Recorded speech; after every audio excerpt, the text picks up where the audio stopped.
In looking back at Niall's life, as we've been doing constantly since he died, one glaring fact emerges. He never made an enemy out of anyone. One of his friends wrote in the letter that they feel sad for people who never got the chance to meet or know him. The ultimate result of Niall's horrific injuries was that he died a lonely death in the streets of a town he loved so much. To say we all loved him is an understatement. Simply put, he was a class act.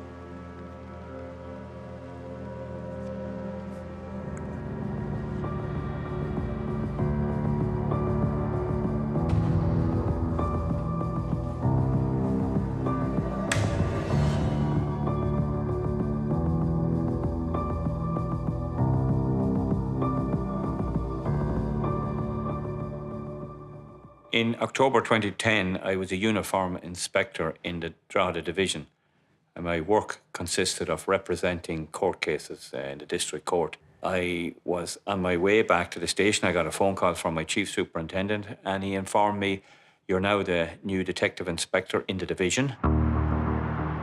Would I make my way to Dundalk station?"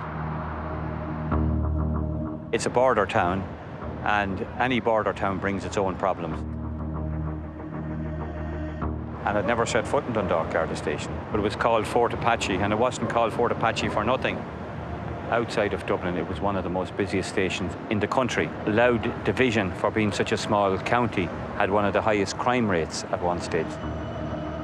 Everything that was on the menu for a policeman to deal with was found here in Dundalk. Pat Mary's first case as a detective inspector in An Garda Síochána was already waiting for him.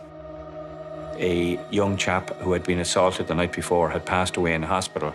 I was asked to take up the investigation. Your first day as a detective inspector, you don't even get time to draw your breath, and you have a murder on your desk. I had a degree of experience, but nothing prepares you for, here it is, here's your first case, there you are, get on with it. The chap was named Niall Dorr, and he had been involved in a row the night before, around 9 o'clock. Garda forensic experts beginning their work examining the scene this morning where the man was viciously assaulted. The victim sustained serious injuries, including some to his head. He was rushed to Our Lady of Lourdes Hospital in Drogheda. His condition there remains critical. The Gardaí were flagged down by a motorist to say there was a row in progress. They made their way to the scene and they found Niall. He was half lying under a parked car. He was naked from the waist up. And an ambulance was on scene very, very quick. When they got to the hospital, he had deteriorated, and that word came back to the Gardaí that this man is not well, and the Gardaí at that stage preserved the scene.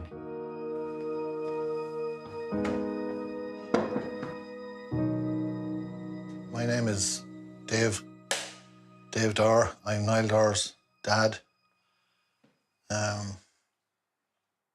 Niall was lucky enough, in his words, to be born here in Dundalk in November 91, which would have made him 18 when he died in 2010. The one thing about Niall, and the refreshing thing about him, he was always in great form, you know, and that's the kind of thing you miss. If I was 17 or 18, around the time Niall was that age, I'd have loved to have been his friend.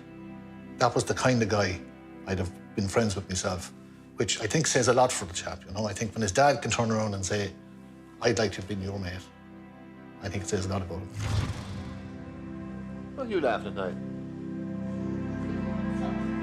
The Dorr family was made up of Niall, his older brother Shane, and parents Veronica and Dave. Today is the 8th of November, and it's Niall's birthday party. At what age are you? No. The four of us were very, very tight. We had great holidays in Disney World. Now, if they saw me now, I could be dead. We went skiing. We had never skied before, none of us. And we're in a group of complete learners. We got to this particular part. To me, it looked crazy stuff. And I'm saying, well, I'm definitely taking the walk. I'm not going over that. And next time we heard this thing to our right-hand side. And here was Niall, on his own. The man hadn't even given the instruction. He's on his skis and he's gone. And he goes over the edge of it. And he goes down, and he comes up, and I'm thinking, he jumps up on the two skis, and everyone is clapping him, and he turns around, and he's two hands in the air. Now, if you want to ask me about one abiding memory I have of Niall Dorr, that's it.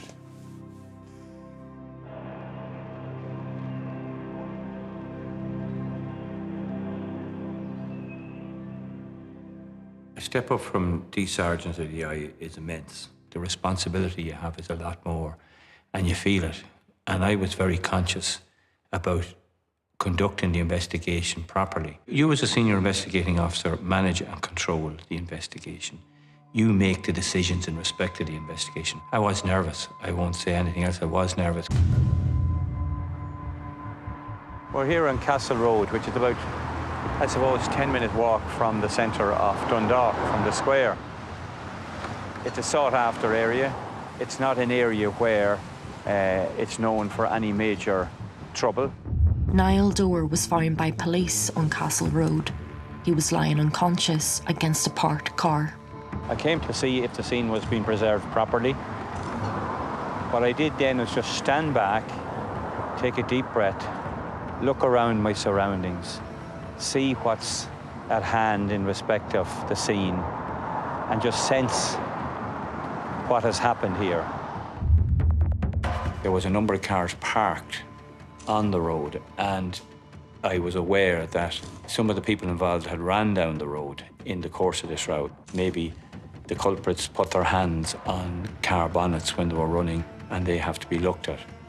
Investigations can be very, very challenging, very complex, and you only ever get one chance of seizing evidence or seizing material in respect of an investigation. So you don't make a mess of it by leaving stuff behind. I had something to prove. I had to prove that I was capable, competent, and able to run a murder investigation that will result in the suspect in this crime being brought before the courts. On the evening he was attacked, Niall was out for drinks with friends. I met Niall one bonfire night, and we met through mutual friends and bonded that day. From then, we were pretty inseparable. My name's Tiernan O'Donnell. I'm a family friend of the Dorr family. I had been at home and I'd received a call from a mutual friend to say that the guys that Niall was with had been in an altercation, that Niall was caught up in it, and that Niall had been taken away in an ambulance. As soon as I heard, I thought, this can't be right. It's not in Niall's nature to be in a fight. He's the peacekeeper and everything. He's not the type of person that somebody would want to get into a row. Then came to find that this was true, so I thought I should reach straight out to his parents, and I called Dave. I let him know that what had happened, that he'd been taken away in an ambulance. Got into the hospital about 11:30. Met a doctor, comes out to me. And I says to the doctor, I says, is he all right? And the doctor looks at me, he's fine. We just need to do a couple of tests on him, but for all the world, he's perfect. He's grand, he's okay. And I don't know, half an hour, 20 minutes, or some time later anyway, two Dundalk Gardaí walked in. And I says, lads, I says, what is ye here? We heard it was an assault. I said, it's not that bad, is it? The doc says he's all right. The door opens. Doctor walks in, and the nurse comes in. As soon as she sat down,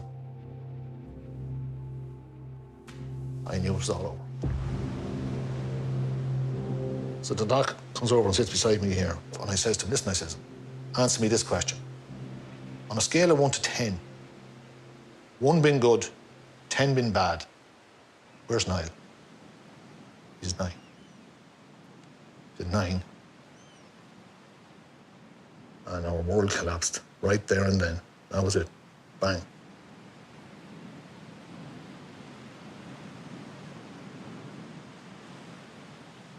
Later then, that day, David called me. He'd said that with the condition deteriorating, that it might be best to try and get up to the hospital, try and say my last goodbyes.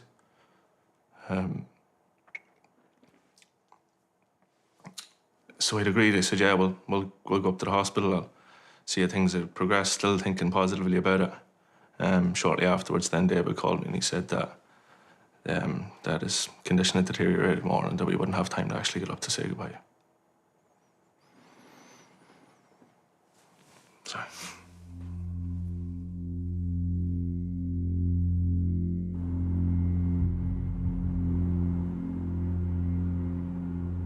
One of the main responsibilities of a senior investigating officer is to attend the post-mortem. The state pathologist, and in this particular case Mary Cassidy, will be able to tell you and show you how someone died. Niall Dorr, over his left ear, he had a 70mm crack in his skull.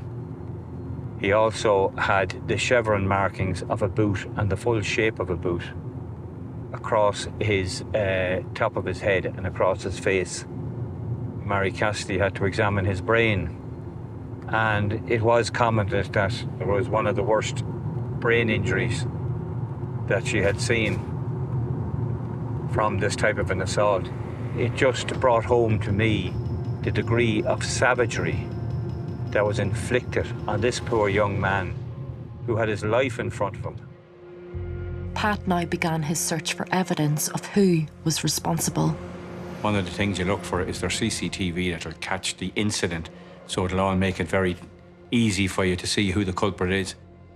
But straight away, there was a problem. There was not a screed of CCTV on Castle Street, so I had to rely on witnesses. We had a couple who were out walking a dog. We had someone who passed in a car.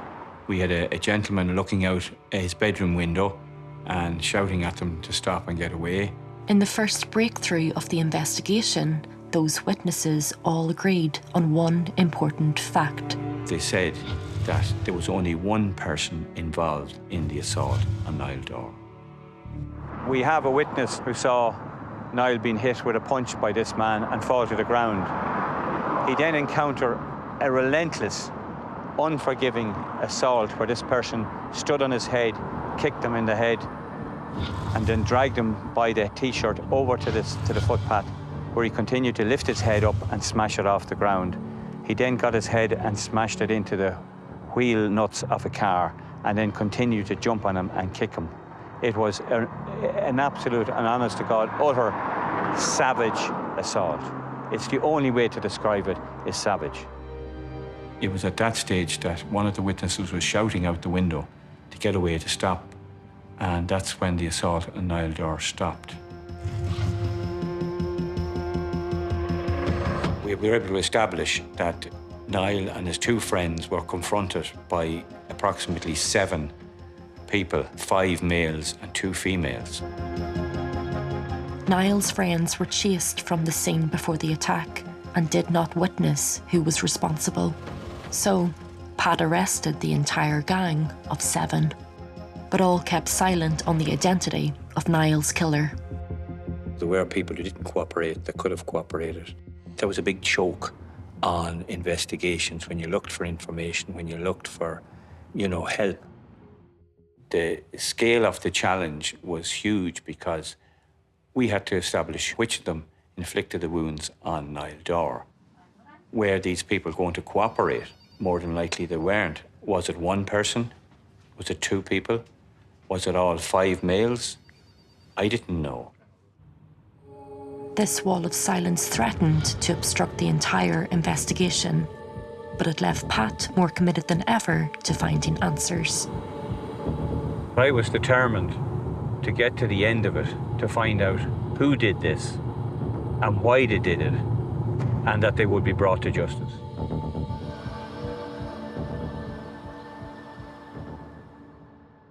Flowers left by family and friends in memory of Niall Dorr lie close to where he was attacked. Gardaí are still conducting detailed searches of the Castle Road area in their hunt for evidence. They've also been conducting door-to-door inquiries in the area, as well as talking to witnesses. But key witnesses were refusing to reveal information. It left newly promoted Detective Inspector Pat Murray with few leads. All investigations, when they start off, there are a challenge, there is no doubt, and the senior investigating officer feels that. Meeting David Dorr and Veronica Dorr for the first time in the superintendent's office in Dundalk, I remember looking at David Dorr and he was looking at me, and I know he was taking stock of me as probably thinking, is this guy up to the job?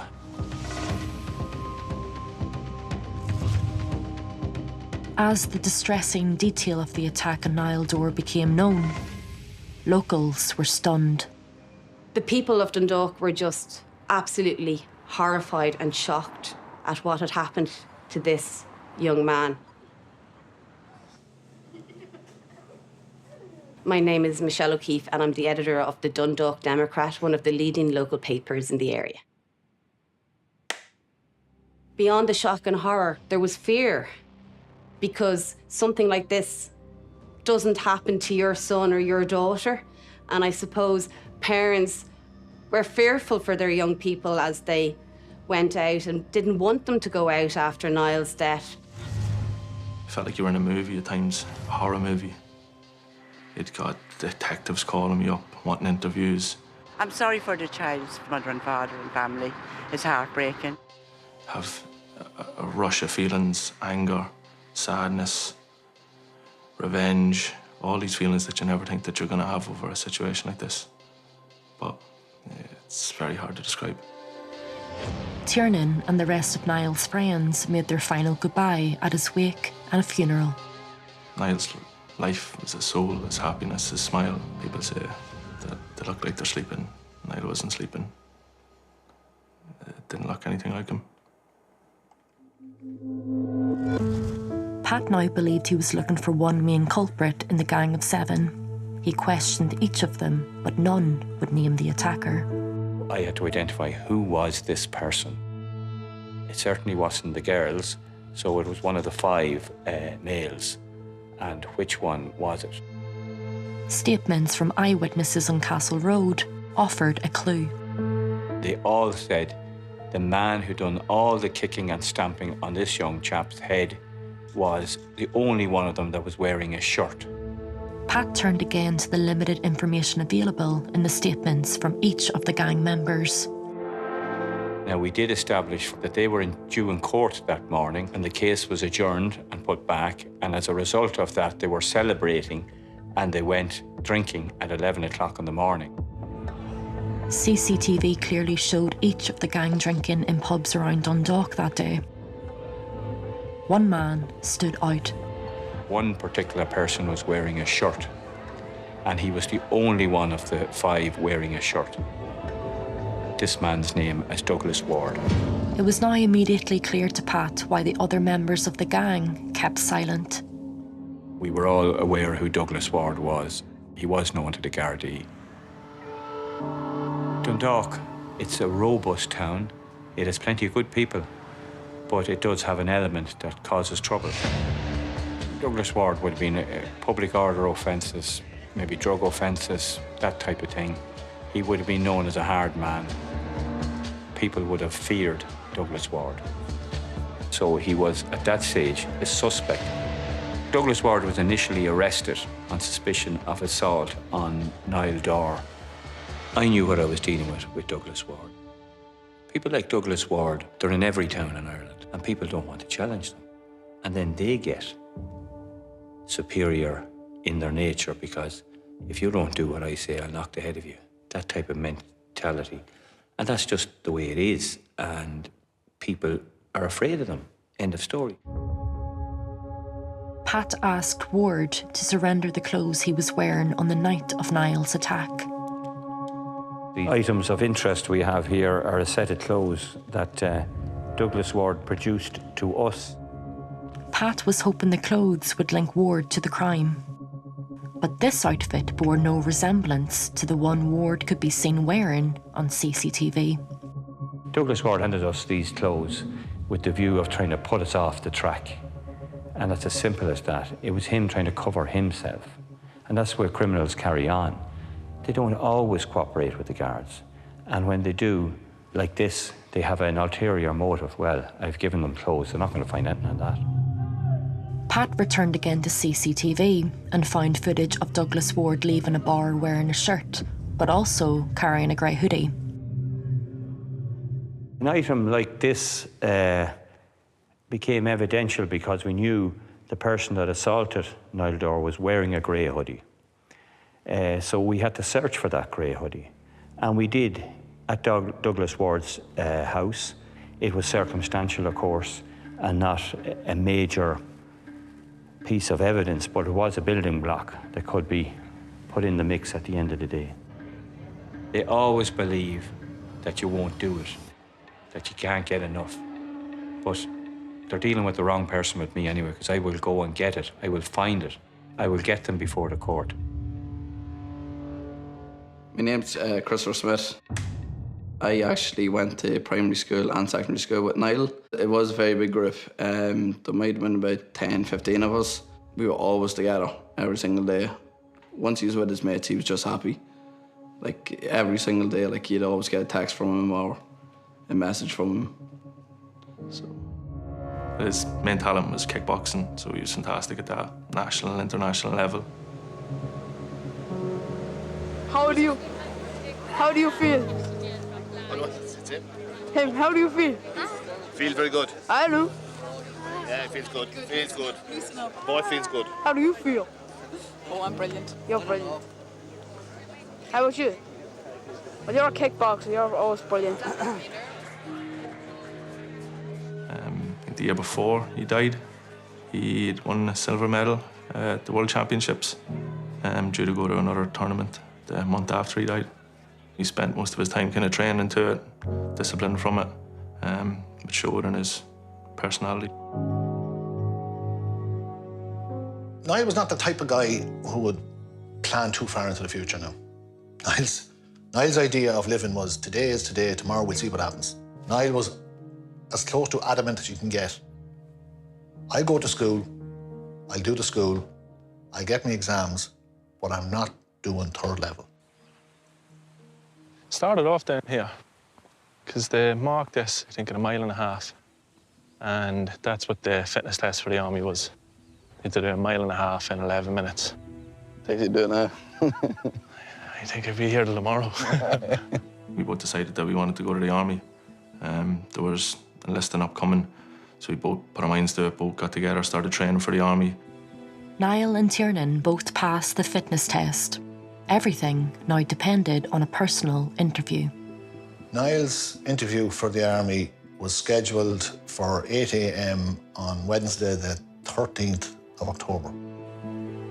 I'd met up with him shortly afterwards. He let me know kind of how he got on in the interview, how things had progressed, celebrated. He thought, yeah, I hit it all on the money. I don't think I made a mistake. I had my interview shortly afterwards, a couple of days later, I think. So I decided not to stay out with him that evening. I wanted to go home and do a bit more study, pick up on some of the questions that he found out of that day. And then got the call a few hours later that he'd been in an altercation and that he'd be taken away in an ambulance. Niall's friends told police how the altercation was sparked by a row from a few nights earlier. There had been an incident at the fairground a few nights previous involving friends of Douglas Ward and Niall Dorr. Neither of them had actually been at the fairground or involved in the incident, but as Douglas Ward and his group that he was with came down Castle Road, they saw Niall and his two friends who were returning home.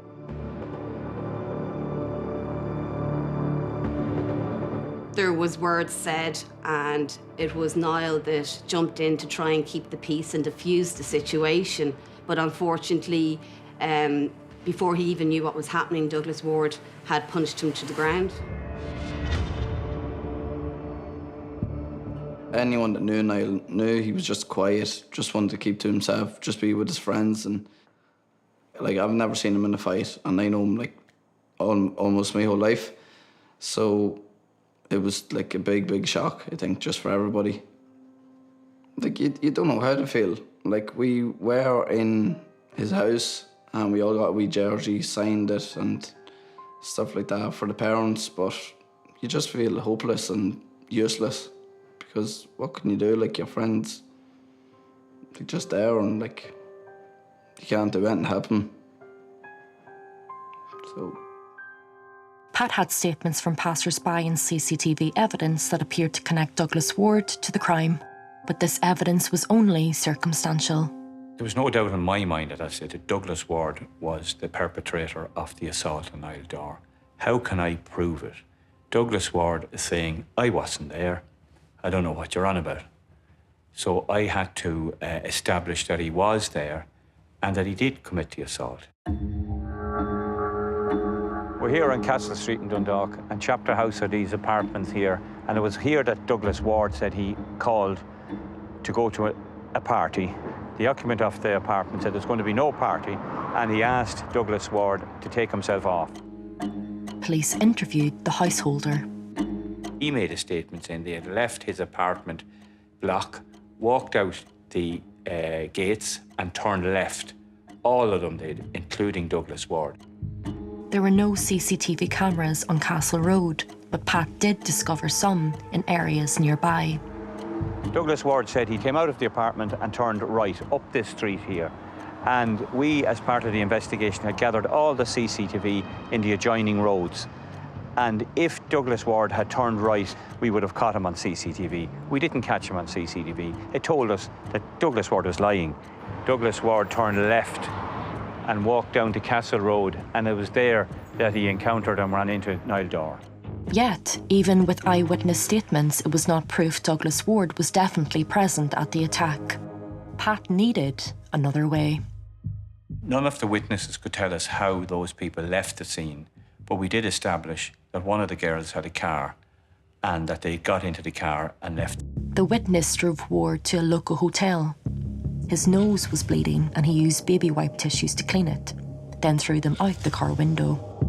We had the Crown Plaza Hotel searched and we found bloodied tissues.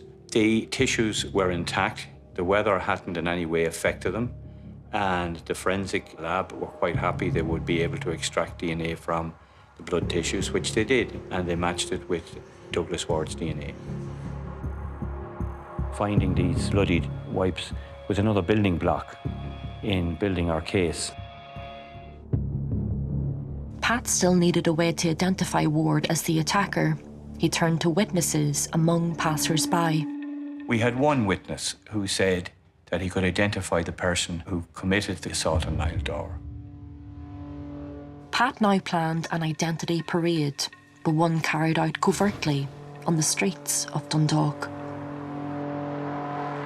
There used to be a post office here, but it's now gone. And we knew Douglas Ward was collecting his unemployment benefit there on a certain day.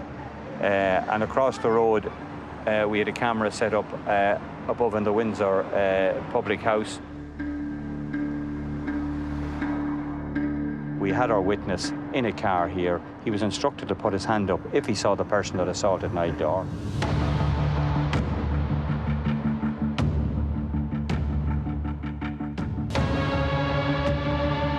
Douglas Ward arrived, went into the post office.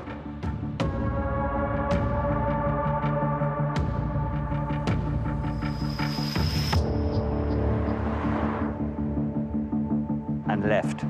And our witness failed to pick him out. All Pat could do was try again.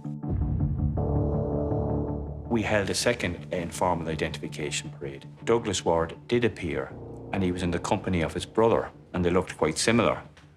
So when the two of them walked past the witness, he was confused, and he told us, I couldn't pick anyone out, and that was it. The two informal identification parades had not resulted in any evidential value, so you have to leave it at that. But certainly it would have been a major boost, evidentially, to have Douglas Ward identified at that stage. But you can't win them all, and that's just it. Frustrated by the silence from members of Ward's gang and the failure of his ID parades, Pat had to find another approach. People think assaults or one person assaulted the other, it's easy to get them. This was anything but simple. And I knew that forensics is going to be key in solving this crime and bringing it together.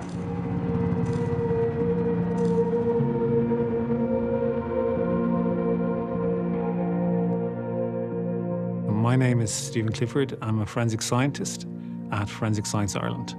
My main area of expertise is DNA profiling.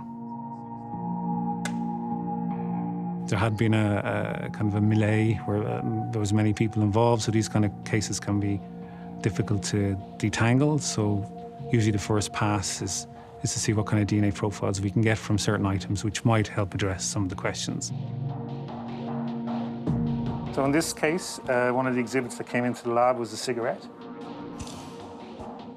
Cigarettes, and cigarette butts in particular, because they come into contact with, they're usually in somebody's mouth, the person's mouth, and a person's mouth is full of saliva. Saliva is a really good source of DNA. The cigarette looked unsmoked. Without knowing, there was a small possibility that it was in somebody's mouth, they just didn't smoke it. So we still targeted the butt, and we took some of the paper from the filter of the cigarette off, and then we subjected that to the normal DNA profiling procedures. The filter paper from the butt of the cigarette was analysed. We found that there was a DNA profile that originated from 2 people. And when that DNA profile was compared to persons of interest in the case, there was a match from one of the 2 people in the cigarette butt to the profile of Douglas Ward, plus a second unknown person. Pat hoped for forensic evidence to place Douglas Ward at the scene of the crime, but once again, it was inconclusive. The DNA on the cigarette was unquestionably Douglas Ward's, but the object itself was movable, and there was an unknown DNA on it as well. So Douglas Ward could have given that cigarette to someone else the day before who dropped it in the course of a row. We don't know. So it was a movable object. It wasn't of any evidential value to me, and I couldn't use it as reasonable evidence. Despite everything, Pat still could not build a solid case. It was increasingly possible Douglas Ward could escape justice. Do you run a trial and run the risk of Douglas Ward being found not guilty, that there's a reasonable doubt someone else committed the crime? Niall's life and the way he was killed comes to this.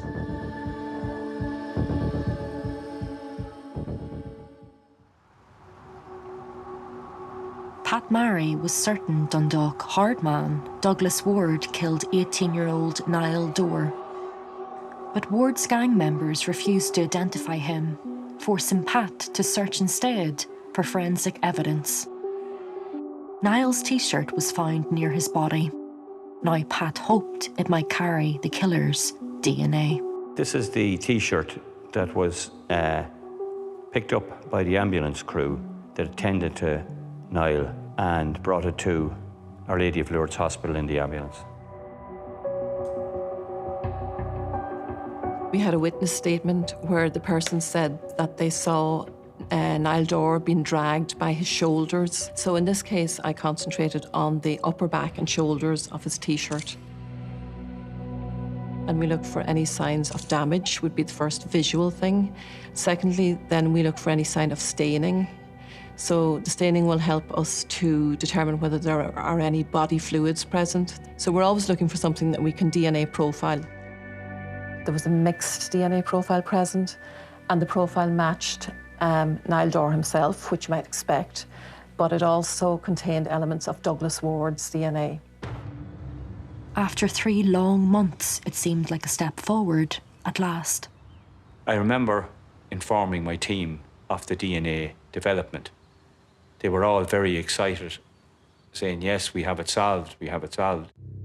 But Pat was not convinced. He may say then, oh, all right, I'm going to admit I was there all along, but I didn't touch that fella, but I was spitting at him to get away from me. And the DNA on the t-shirt was his spittle. I went to the forensic lab again and I spoke to them and explained to them my predicament. So they said they could do tests, and it was the first time they did this, that they could do a test to show that it wasn't saliva. The forensic team set to work. Meanwhile, Pat was still worried about hitting another dead end and turned to the public for help.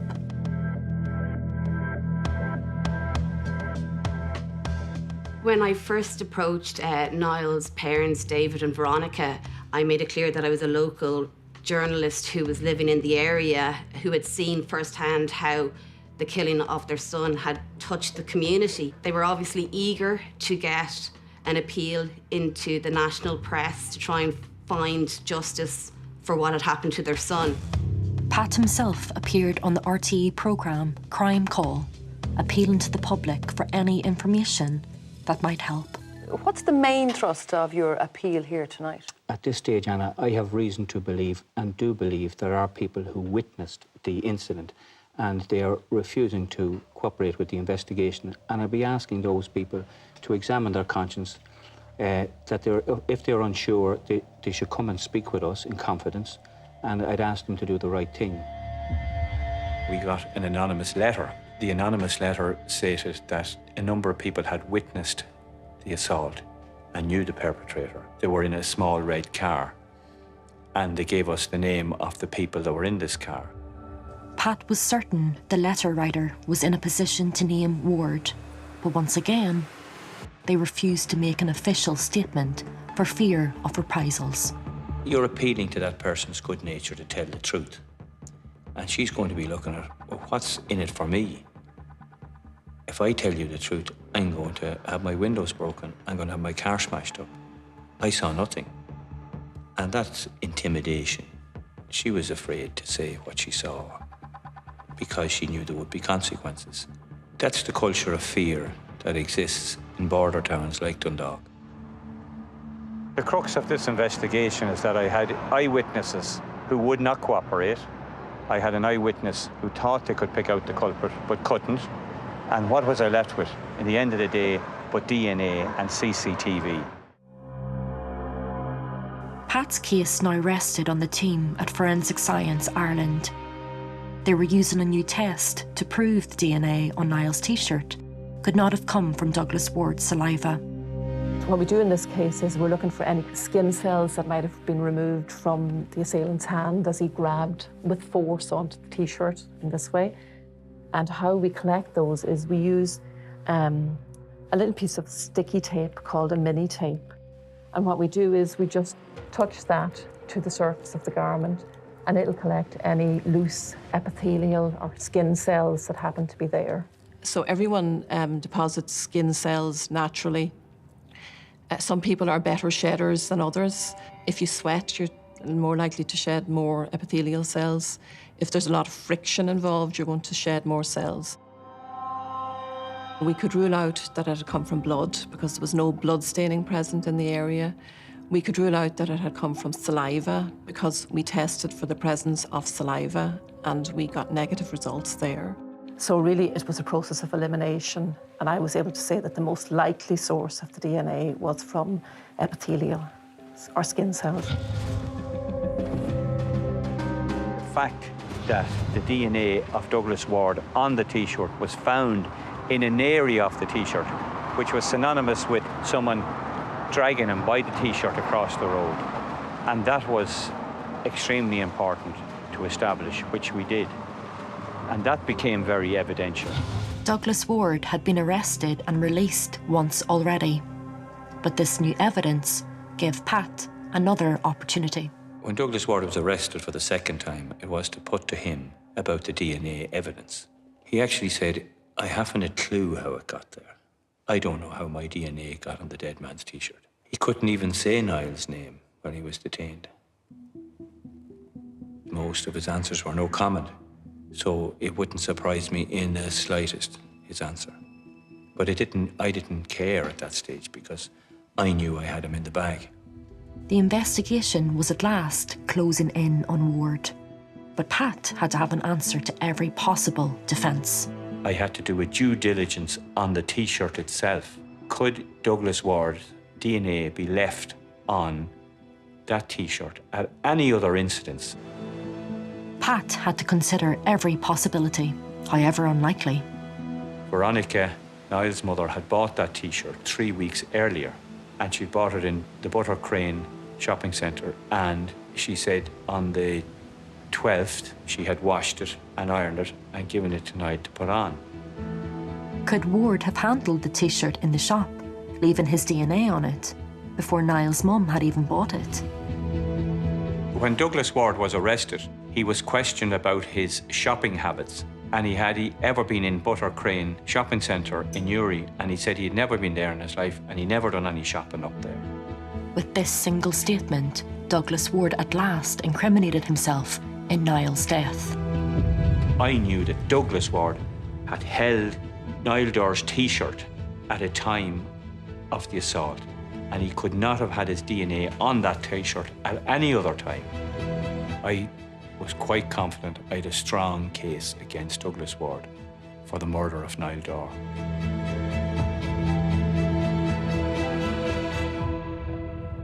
I'd heard rumours that they arrested someone. Then he was released. Then there was another guy and another thing. And it just went on and went on and went on. Then they finally came to the conclusion, we're going to charge this guy with murder. And I says, right, now we're on the horse now. Thank you. So we took it from there. As the trial date approached, Pat reviewed every detail of his case. The defence team will pick up on any weaknesses, so you have to make sure your file is watertight and your investigation is watertight. And I always made sure mine was watertight, absolutely. But an unexpected turn of events suddenly gave Douglas Ward a plausible defence.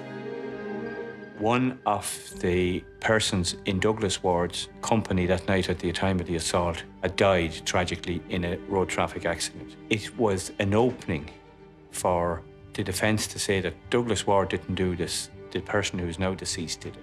It would be enough to establish reasonable doubt in the minds of a jury. And it forced the Director of Public Prosecutions, or DPP, to consider a guilty plea from Ward, not for murder, but for the lesser charge of manslaughter. Do you run a trial and run the risk of Douglas Ward being found not guilty, that there's a reasonable doubt someone else committed the crime? Or do you take a manslaughter charge which carries 0 to life? And I agreed with them.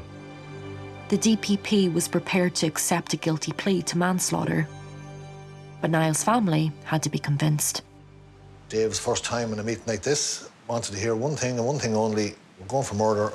So this is what I was told, due to a number of factors, one being that there was no video evidence, that the best we could hope for, and we might get a murder and he might get off, but he's pleading to manslaughter. Niall's life and the way he was killed comes to this. He did this to a human being and denied being there. And then he ends up admitting to manslaughter. In fairness to David Dorr, he left it to the experts, which was the DPP, to decide on, and the prosecuting counsel. A conviction for manslaughter allows a judge to impose a wide range of sentences. Niall's family wanted justice, but Douglas Ward hoped for leniency. I think myself he was under the impression he was going to get a sentence of about 5 or 6 years. You know, good behaviour and all, he'd do 2 years and he'd be out. Ward didn't know Niall Dorr, but the court heard he ripped the teenager's shirt off him and continued to attack him, even when he was unresponsive on the ground. The senior investigating officer, Detective Inspector Patrick Murray, said Niall sustained irrevocable brain damage. Surgery was not possible. The judge at the time, I remember, now deceased, he says, you're getting 16 years, and if I could give you more, I would. So I says, that's. Now, they weren't expecting that at all. And the guards probably weren't expecting it. Niall was the peacemaker and didn't want harm to come to anyone. But little did he know that he was dealing with bloodthirsty thugs. To knock a person unconscious and then to repeatedly bang his head off the ground and kick his lifeless body to a pulp is just the stuff of animals. There's a bit of relief, knowing that nobody was going to get away with it. We know that these cases can be difficult, can be hard to prove. There's a bit of comfort knowing that he was going to spend a long time behind bars.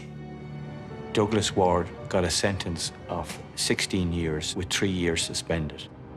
When I was leaving the court, Veronica Dorr came up to me and she says, Pat, only for you, thank you. And she gave me a big hug. I knew at that stage I had done a good job. I'd done good by the family. That to me was a moment I won't forget. But Niall's killer had one more card to play. Douglas Ward appealed his conviction on the basis that he was drunk at the time and he had a drink problem. And being an alcoholic or having a drink problem is seen as having a disease. The appeal court knocked 3 years off his sentence on that basis. The chaplain in Mountjoy prison wrote a letter on behalf of the guy who killed my son to say that this guy was a model prisoner who hadn't had a drink since he went to Mountjoy. I believe that you take a life, you should spend the rest of your life behind bars. To say there's excuses behind it, there are reasons that you do things like that. You can blame certain issues, but that was pure evil. Whether he spent 25 years, 16 years, or the rest of his life in jail, I don't think that you can justify murder. There's no justice behind it. And this is where we would have set the vigil. Hundreds of candles. There's hundreds of people up here for weeks.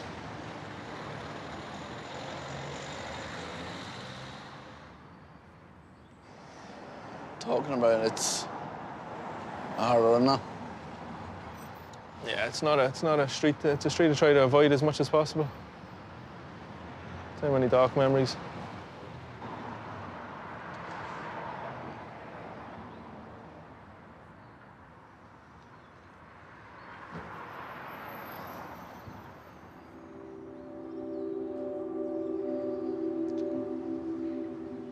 We'll never forget him. He'll always be with us, like. And even on our nights out, like, we still mention Niall, we talk about Niall. We'll have a drink for Niall. So he'll always be with us, like. He'll never be able to have a son, a daughter, hold his child, feel that love, that connection. He'll never be able to walk down an aisle with the woman that he loves. He'll never be able to see his new nephew that he has now. All these things that he's missed out in life were stolen from him. I could have went down a dark road after it, but I owed more to Niall and his family. I promised him that I'll do the things that were robbed of him. The last time I saw him,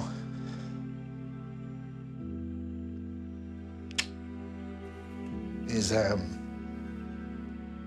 was in the hospital in Drogheda, and at about 5 o'clock or 6 o'clock or sometime on that Thursday, they decided, look, we're going to be taking him out now and we're going to take him downstairs and for his organs operation.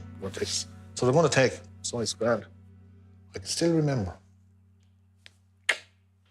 just before he went around the corner, phew, that was hard. I can't get over my head. But what a great guy. You know, he was 18 and he decides, I'm going to have an organ donor card. It wasn't just a snap decision, give me that and I'll sign it. I still actually have his card in my wallet, his organ donor card. But he decided he wanted it. And he took his time over signing, it took a day or two, and then he gave it to his mum, hold that for me. Of course. His mother looks, yeah, grand, I'll keep it for you.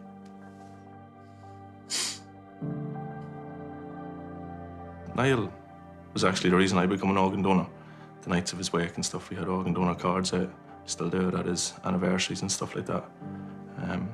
Try and promote that as much as possible because that's something that gives me great comfort knowing that he was able to save 5 lives with the organs that he donated.